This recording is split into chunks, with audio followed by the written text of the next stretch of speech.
అయితే సుబ్రహ్మణ్యేశ్వర స్వామి వారి అవతారం చాలా ఆశ్చర్యకరమైనటువంటి అవతారం. మీకు ఆయన ఎంత ముగ్ధమోహనమైనటువంటి స్వరూపం అంటే, సాధారణంగా సుబ్రహ్మణ్యేశ్వర స్వామి వారి యొక్క చిత్తరువుని ఎవరైనా ఇలా చూశారనుకోండి, ఆయన మూర్తిని ముద్దులు మూట కట్టేస్తున్నాడండి అంటారు. ఎంత అందంగా ఉంటాడంటే ముమ్మూర్తుల వాళ్ళ అమ్మగారి పోలిక. అంటే మరో మాటలో చెప్పాలి అంటే పార్వతీదేవి పోలిక. అంత అందంగా ఉంటాడు ఆయన.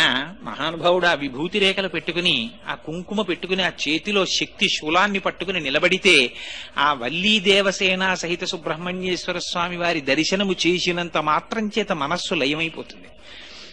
అయితే అనేకమైనటువంటి దేవతాంశములు జన్మించాయి.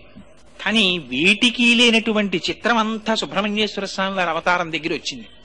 ఎందుచేత అంటే, మీరు ఏ గ్రంథం తీసుకోండి, పవిత్ర గ్రంథం శ్రీమద్ రామాయణం తీసుకోండి, బాలకాండలో సుబ్రహ్మణ్యేశ్వర స్వామి వారి అవతారం చెప్తారు.